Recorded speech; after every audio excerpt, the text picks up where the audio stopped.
2024 Matric workshop. We are so happy to have you here. So this is year 3 of the Matric workshop happening in 2024.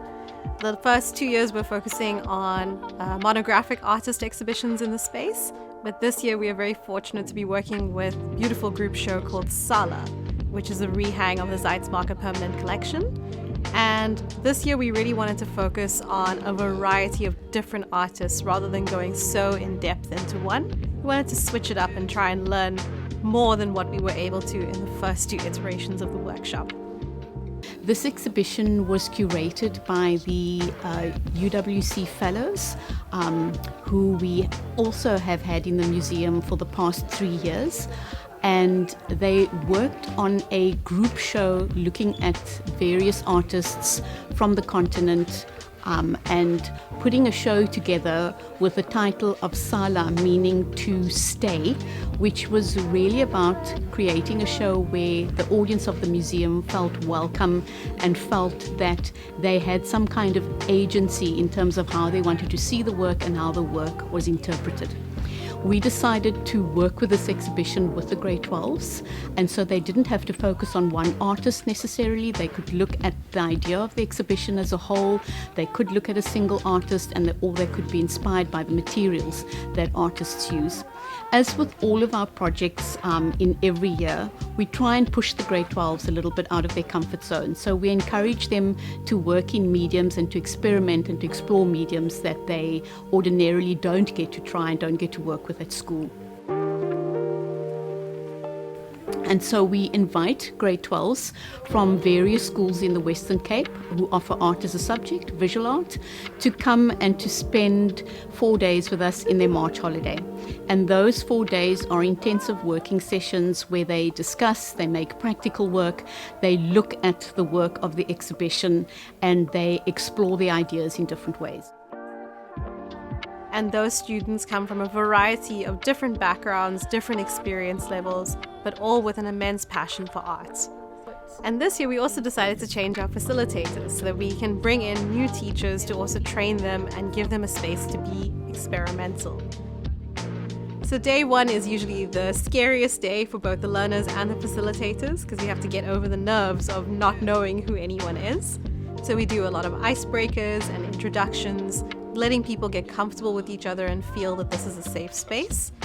And then the most exciting part is taking them into the exhibition for the first time.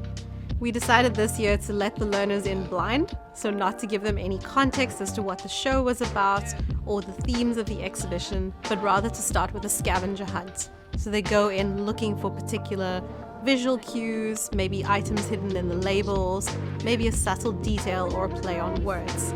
And once they had seen the exhibition through that lens, only then did we start giving them more information as to what it was actually about.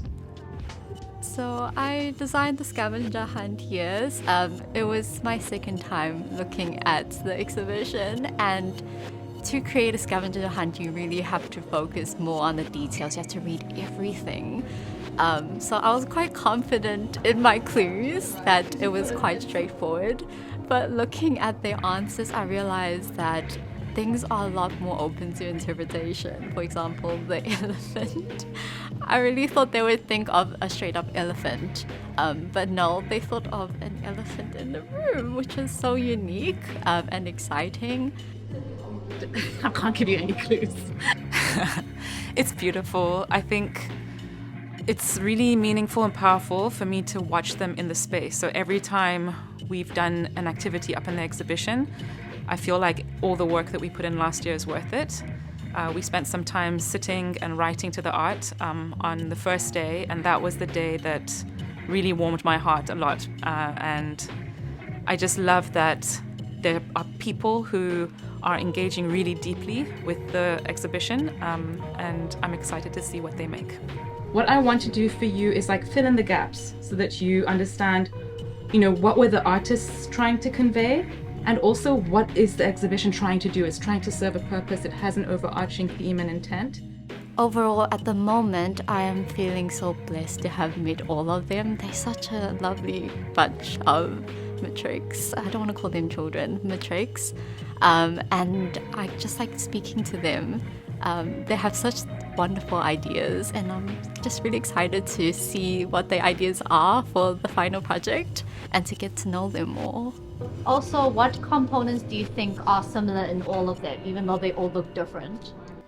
Then we went on into day 2, where we really wanted to focus on the idea of the self. So who each learner is and how they think they fit into the world around them. Really looking at what makes us who we are. And we had a variety of different activities to explore that, but the main focal point was Cyrus Kabiru's Sea Stunner glasses, which feature prominently in the Sala exhibition. Then on day 3, we followed up into the world. So as artists and creatives, how do we fit into the world around us? How do we impact and change that world as well? And here we really focused on Ati Patraruga's Over the Rainbow video piece, which features as a kind of focal point of the whole of the Sala exhibition. And finally we get into day 4, which is bringing it all together. And now we really start to explain what we expect of the learners going forward towards the exhibition. So we share a brief with them of what is expected, the deadlines, all the kind of more boring admin stuff. But in addition to that, we also try and teach them how to write an artist statement, because most of them are used to writing about other artists' work, but not necessarily their own, and really bringing all 4 days together as neatly as we can, given it's only 4 days to work with, and send them off feeling like they are ready to tackle this monumental endeavor of making a work to be exhibited at Zeitz MOCAA.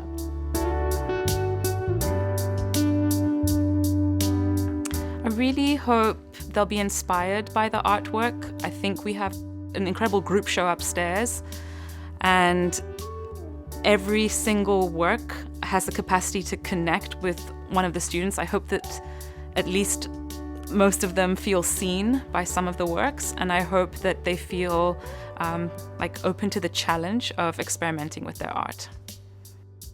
So the students are quite wonderful. They are actually very open to us experimenting with them, which we are incredibly grateful for.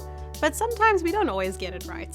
Sometimes we have learners who say, I would have preferred this, or maybe I would have preferred the workshop to go this way. So we try and adapt where we can in a way that makes sense to everyone. But when it comes to their artwork, we find that we don't need to do a lot.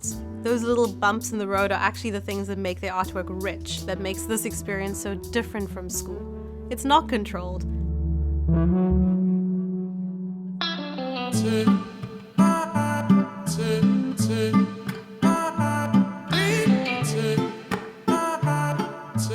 But yeah, it's really surprised me. The style of discussion is really, it's very innovative with the sticky notes and stuff.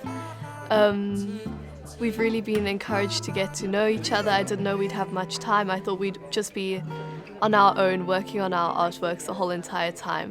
But it's also just been so nice not having to focus on one project. We can do little side projects, and it's just making art really fun and less serious. When I first applied, I thought the program was going to be, we were going to most of the time paint, but when I came in and we did the stuff that we did, it wasn't what I expected, and that's what I liked, because painting is something that we are used to at school. So I think when we went upstairs to see the various artworks, so I think that was the highlight. And just seeing how many artists express themselves through different mediums, techniques and artwork, so I think that was amazing. So that really broadened my mind of what art should be. I'm very excited actually, I'm very excited because when I kind of decided that I want to pursue art, even if it's just on the side, my whole kind of life goal was to get it exhibited somewhere. And that was kind of like where I was going to work towards. And then I got this opportunity and I was like, that's amazing, but what do I do now? What do I do after that? Like, this is what I've been working towards, but it's very, very exciting. The mask making was really fun. Like, at first I had no clue what I was going to do. I was just like, what? I can't come up with a concept. So I went through a bunch of drawings and like, it was very hard to come up with a story But I felt like the whole adding a story element to the making of the artwork made it more interesting and easier to build on. The thing that stood out to me and what's had the biggest impact on me so far over the last few days is, like I said, the constant interaction with the exhibition. But also, I think the discussions we've had around this, like speaking about topics like chocolate and then relating back to salad, that was something that was unexpected, but I really did enjoy it. Also, like the class discussions and being able to speak for yourself and speak freely about your art or about the exhibitions and your own personal experiences, I really enjoyed and felt that's something that stood out to me, and having that platform to be given to you to speak is something that I really like. What I can take out from this entire workshop is basically I've learned a lot about myself that I didn't know. I've learned a lot about art that isn't really taught at schools. Like, we don't discuss the way they allow us to discuss here. Probably going in the museum, because I've never been to an art museum in my life basically. So being at the MOCAA was is a big thing. Like, it's the best museum you can go to for art basically, in my opinion. So for the first time going to art museum, going to this art museum with all these wonderful people, with these wonderful educators out of this world. I think the whole experience of going through the gallery and looking at each artwork was something phenomenal, because we really had the time to go into depth with the discussion. And I think I learned something new about mediums and things. I think I'm used to traditional artworks, so working with modern or contemporary artworks has really, I think it changed something, like how I view certain work. Yeah. I really thought that going into this we would be doing practical activities 24/7, but I think looking at it now, I'm really glad that we didn't, because I ended up learning a lot more about myself, and I learned a lot of things that I didn't really know, especially about who I am and where I see myself in the world. And I think I'm finally starting to develop that now, especially after this workshop. It's kind of like it triggered something in me. I usually work two-dimensional and with paint, or when I do three-dimensional stuff I use clay, but I've never thought of art to be that broad before. I feel like they've warmed up a lot.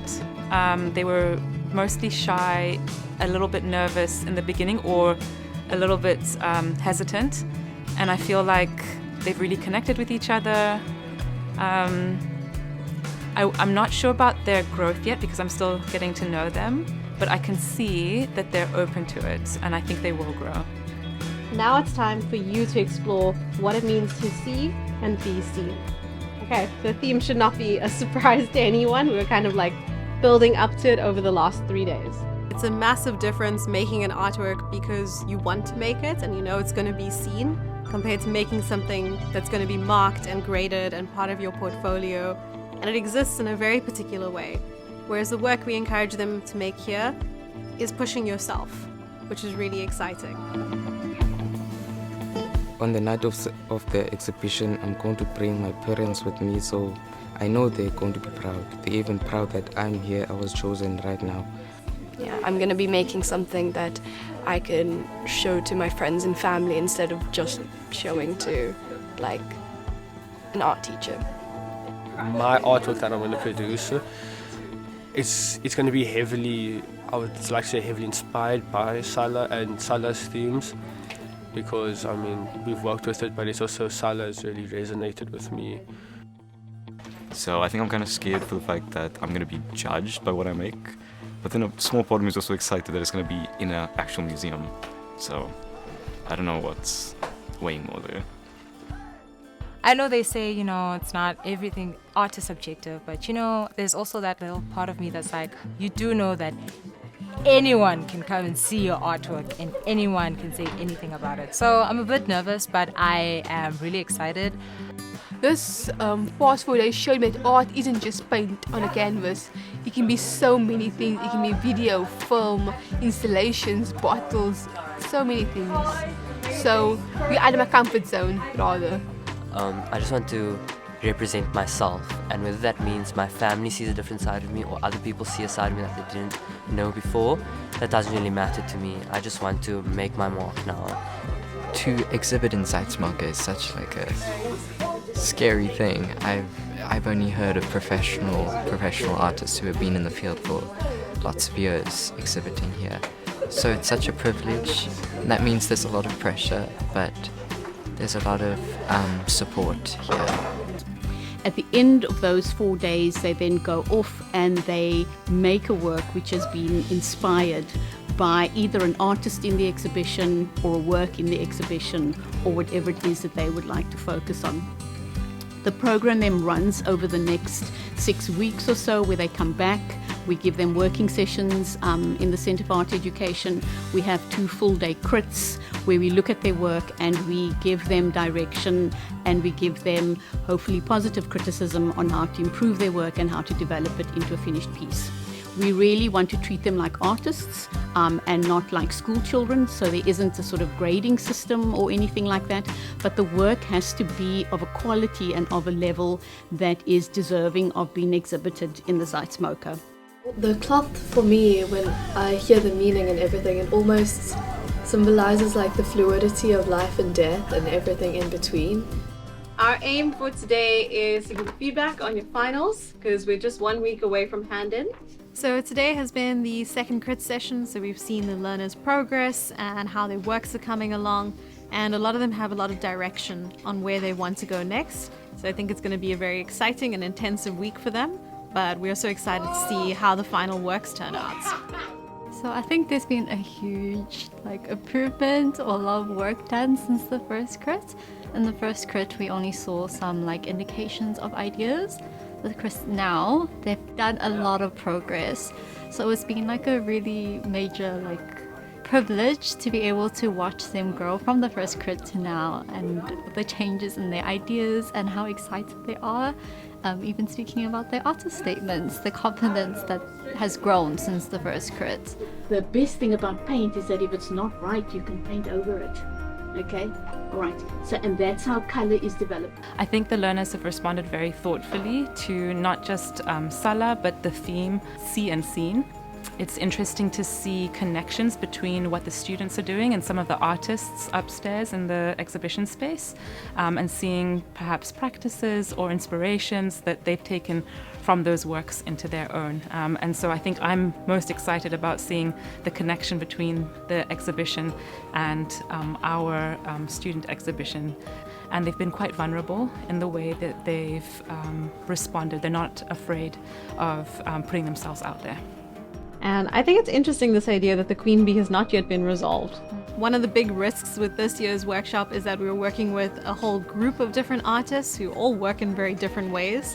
So it wasn't like last year or the previous year where it's one artist, one way of working, one style. So we were very nervous about the theme being much more broad this year. But we knew that with the guidance and the support from the learners and this process of feedback and encouragement, that they would rise to the challenge. And I can very confidently say that all of them have. So it's been great to see this week so much progress from the unknown, the uncertainty, not really knowing what they were going to do, to this is my idea. I know what I'm doing for the final. This is what it's going to look like. The artwork I've created acts as not only a celebration of self-acceptance, but a eulogy of transformation. So my best outcome, I believe, would be for the Matric's works to speak to the viewer. As I've spoken about before, a lot of their work is very personal and speak about issues or problems that I think is quite universal. So I'm hoping that when the viewers come look at the work, it resonates with something inside them, whether it is now or before, and they get touched by the works because it is so personalized to our Matrics.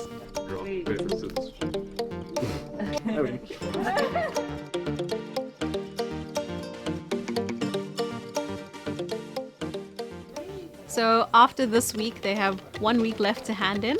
So they're going to finish their artworks, write their artist statements, and hand in their art to us. After that will come the curation process of the exhibition. So the other facilitators and I will start looking at the space and where their artworks could fit and live, and trying to put the whole exhibition together. And then the next step will be the exhibition opening in June.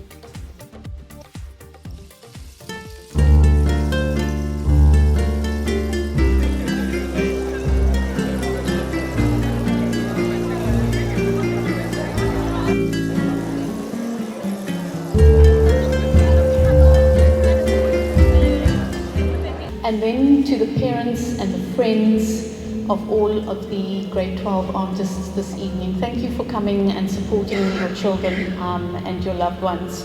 Well, tonight was an absolutely phenomenal evening. Not only did we get to celebrate this year's cohort of Matrics who just completed the exhibition, but we also had so many guests from the 2023 and 2022 workshops present to help support this year's group. So we had a massive turnout of people here to support and encourage our grade 12s. Our grade 12s also spoke so eloquently and passionately about this project and the experience that they've had. And really it's just so reassuring to know that this experience is about so much more than the artwork and that they're actually a little family now at the end of this project.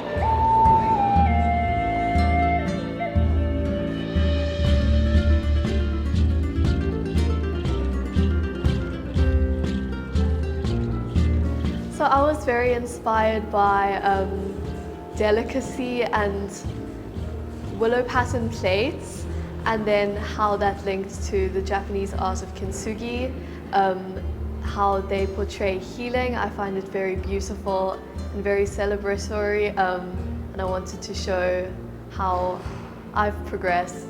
The artwork to me feels like an unmade bed, something that is unfinished, and I felt that Lullaby was a beautiful name for it because it also has a very comforting feeling of being sung to sleep and being comforted. Yeah.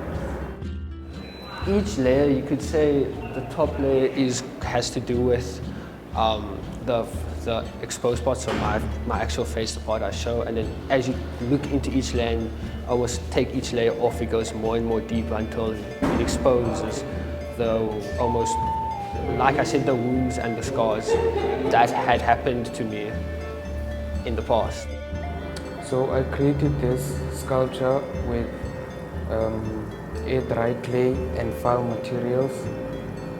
And I also made these cisternas inspired by Sarah's Capiru. And you can visibly see the exposed wires which remind me of my own inner strength. So the basic meaning of the sculpture is the visible inner strength that one should have. These cracks remind me of my own imperfections and the visible inner workings of my sculpture. Also the patterns of the water and in the hair, I wanted to kind of connect to like details and patterns that you see in water. It's like one of my most favorite things to look at. So I wanted to try and capture that in my art. I've decided to use different colors of beads because I feel like even though we're all human, we are all different in so many ways, shapes and sizes. So all of the beads are different sizes, different shapes, different colors to just show our individuality and how we're all different, but yet we all are the same in a sense. Phenomenal. I'm so happy with where it's placed, and I think it really like resembles like the coming out of a past. And like as you see, like it starts at the bottom, and like as it works itself out, it comes out of the cave, which also like speaks about that coming out of who I am and just people finally having to appreciate me for me and not who I used to be.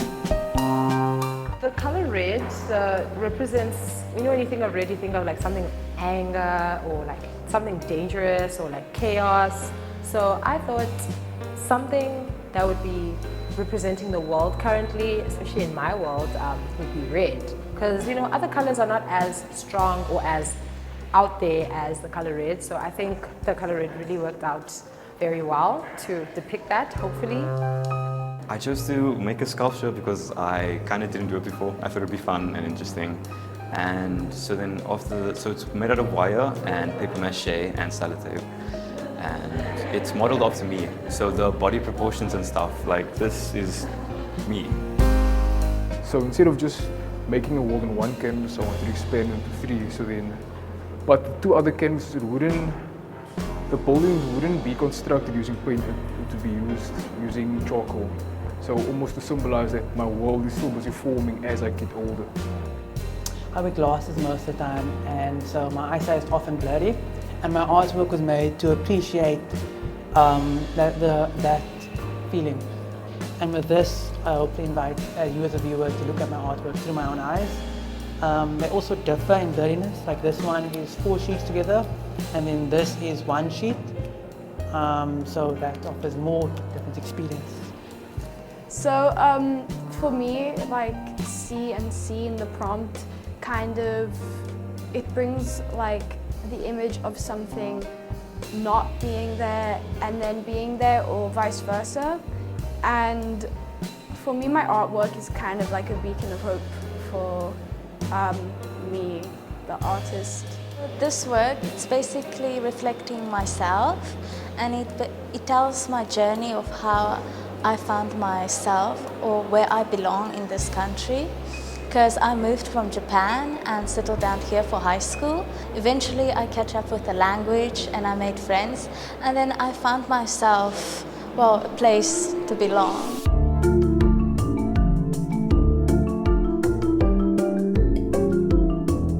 So for me, always it's about presenting the best work that you can. So we are not afraid to push them and to encourage them to really do that and to present the best piece possible.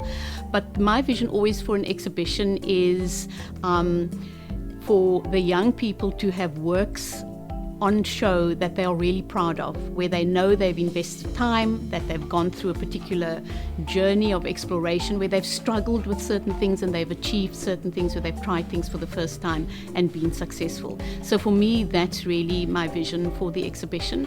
And then also that our audience, our museum audience, whoever they are coming in to see the work, also gets to understand our work here in the Centre for Arts Education, that it is the work where we try to engage creative making and thinking from the earliest age, really right through until you are an adult.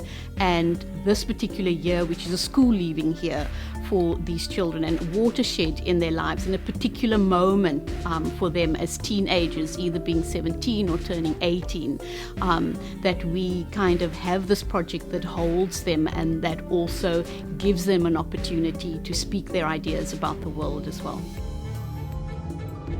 I mean, people have been blown away by the artworks and so incredibly shocked at how well developed and thought out all of these artworks are, and how much time actually has been spent on this project.